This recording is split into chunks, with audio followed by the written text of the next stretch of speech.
Party आपको ticket काहे दे उनको काट के? अब वही तो बात है, खुले मंच पे क्या बता दे। जब आप बोल नहीं पा रहे तो पार्टी आपको टिकट दे दे। हाँ देखो ऐसा है, हाँ पार्टी जो भी जिसको टिकट देगी, हाँ पार्टी हमारा परिवार है। हाँ। पार्टी जिसको अगर इसको इनके टिकट देगी तो हम इनके साथ है, अगर हमें टिकट देगी तो हम चुनाव लड़ेंगे। नहीं, आपको टिकट क्यों देगी उनका काट के भाई साहब? क्योंकि ऐसा जब है उनने अच्छा काम किया है, वो कह रहे कि हमने पूरे में काम कराया पूरा, तो उनका टिकट क्यों काटेगी पार्टी? देखो ऐसा है, पार्टी हमारी समाजवादी पार्टी सभी कार्यकर्ताओं का सम्मान करती है और सबको मौका देती है। पार्टी अगर हमें मौका देगी तो हम चुनाव लड़ेंगे। बस हमने पार्टी में वफादारी से काम किया है। हाँ। ये हम आपको बता रहे हैं, इसलिए हमें लगता है कि पार्टी हमें मौका देगी। दिनेश भाई साहब ने गद्दारी से काम करो। अब वो तो जनता जानती है, जिला पंचायत क्षेत्र के तमाम साथी इधर बैठे हुए हैं, उन लोगों से दिनेश भाई साहब ने माँ के साथ गद्दारी की है, कहना क्या चाहते हो? हमें ये पता नहीं है, लेकिन जिला पंचायत हम तो सीधा पार्टी के साथ है, पार्टी के कार्यकर्ताओं की भावनाओं के साथ है। जो पार्टी के कार्यकर्ता आदरणीय हमारे जिलाध्यक्ष बोल नहीं पा रहे, आदरणीय हमारे पार्टी की बात है, आप खुल के नहीं बता पा रहे।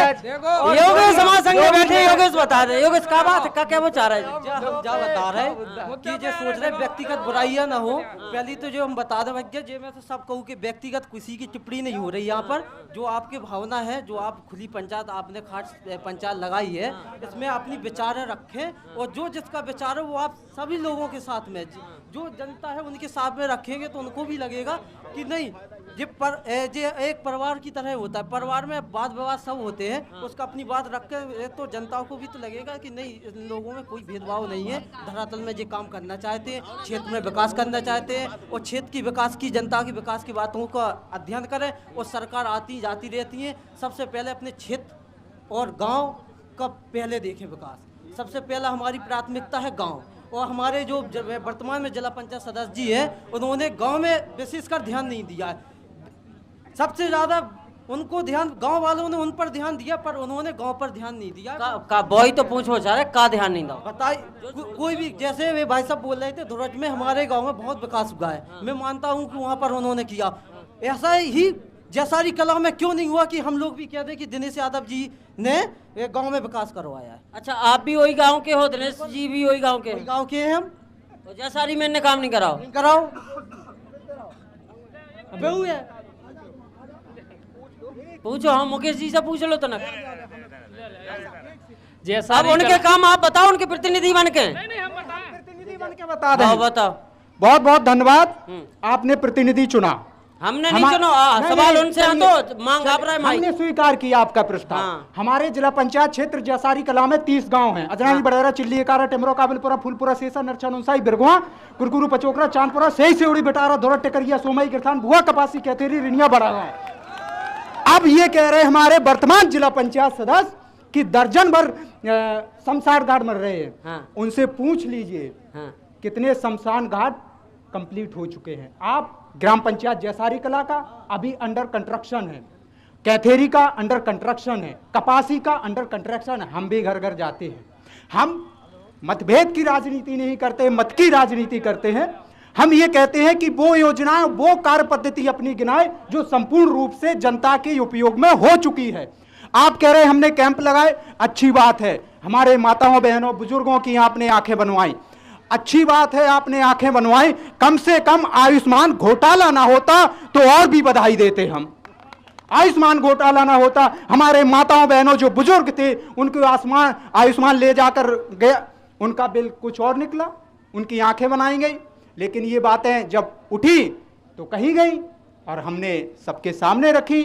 और हम बिना तथ्यों की बात नहीं रखते, तथ्यों के साथ हम प्रूव करने के लिए सर्व समाज के साथ तैयार हैं।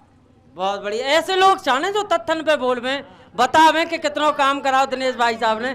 दिनेश भाई साहब से पूछ लो आप। एक मिनट, अभी हमारे भाई साहब कह रहे थे वहाँ पर कि दिनेश के लिए बोल रहे थे कि आपको जो निधि दी गई है वो निधि नहीं दी गई है, और इधर एक तरफ कह रहे हो कि हमारा अध्यक्ष करा रहा। तो उनको हम बता दें कि जो आप कह रहे हो कि आपका अध्यक्ष करा रहा है, लगता है आप ना तो संविधान को जानते हो ना संविधान को मानते हो।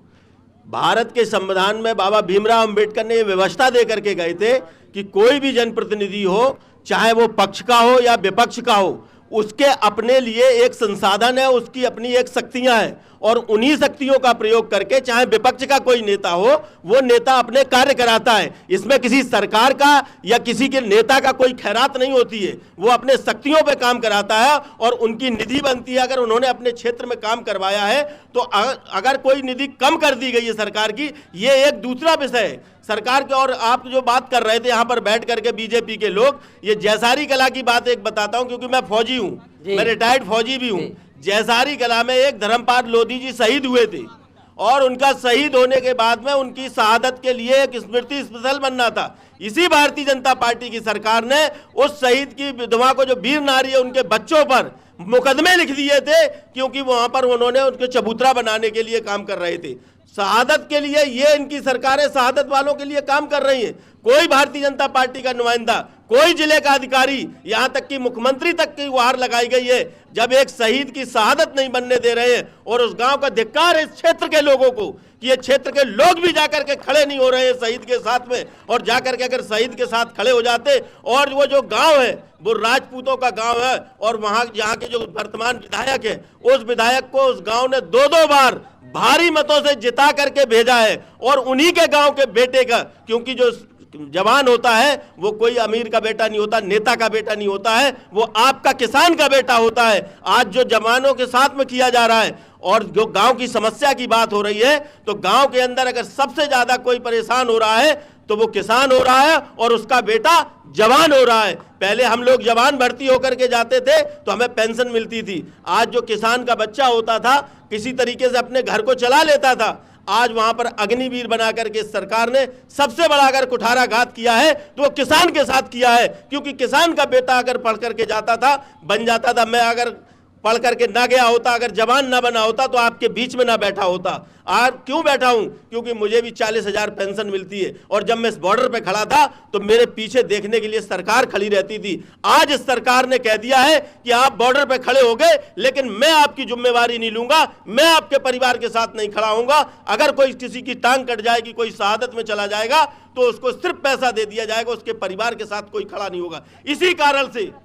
इसी कारण से ये काम नहीं किए जा रहे। ये है असली मुद्दे। और ये बता रहे थे काम करने की बात, सरकार हो या ना हो, अगर आदमी में काम करने का जज्बा हो तो वो कहीं से भी जाके किसी प्रतिनिधि से मिलकर के काम करवा सकता है। मैं जगदेवपुर का रहने वाला हूं। मैंने अपने पार्टी के तमाम विधायक और एमएलसीओ से मिलकर के तमाम गांवों में सीसी डलवाई है, तमाम गांवों में हाई मार्ट लाइट लगवाई है।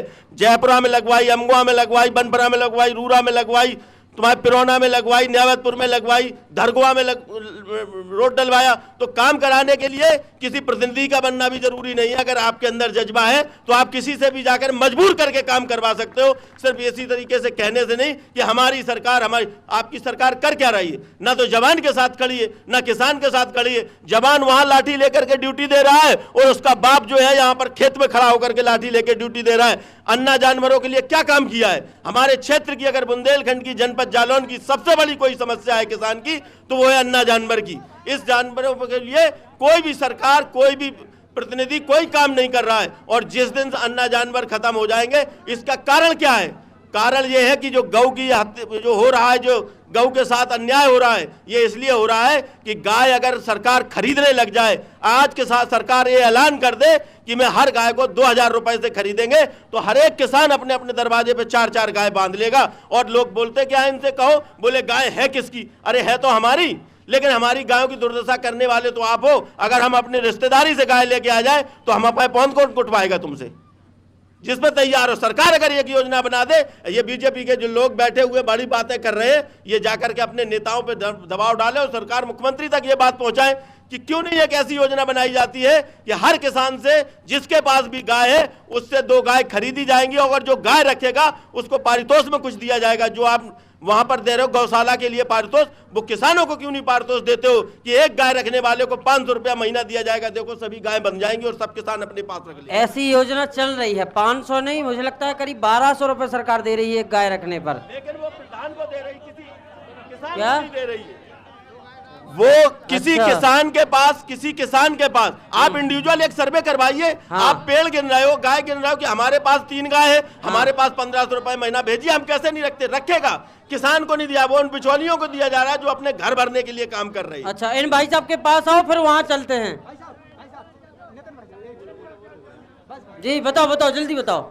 भाई साहब, जैसे कि चाचा जी ने बताया कि हमारे यहाँ 7 अगस्त 2020 को हाँ शहीद धर्मपाल सिंह जी ने देश के लिए अपने प्राण न्यौछावर किए। ठीक। उनका अंतिम संस्कार जिस विद्यालय में उन्होंने शिक्षा प्राप्त की, बेत्रपट्टी इंटर कॉलेज में, वहां पे उनका अंतिम संस्कार किया गया।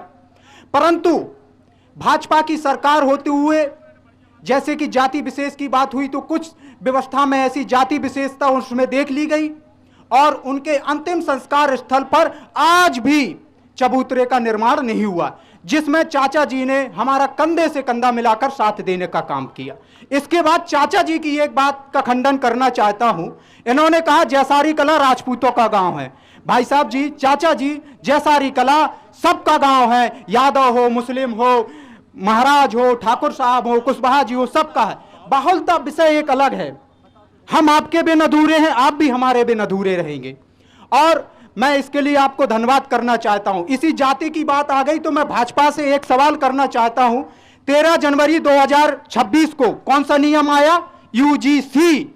हम जैसे कॉलेज के विद्यार्थियों को आपस में मतभेदता से, मानसिक रूप से आपने बांटने का काम किया है। हम बैकवर्ड के होते हुए इस बात को कहना चाहते हैं, जो हमारे स्वर्ण जाति के मित्र हैं, हमारे निर्मल तिवारी मित्र हैं, वो बेचारा अब ये नहीं कह सकता कायरे मुकेश, क्योंकि उसे डर है कहीं मुकेश बैकवर्ड का है, एससी का है, ये हम पे मुकदमा ना कर दे। ये भाजपा सरकार की तरफ से मैं इनका खंडन करता हूं, विरोध करता हूं। यूसीजी जो 2026 का नियम आया है, इसका मैं पूर्णतः विरोध करता हूं। धन्यवाद।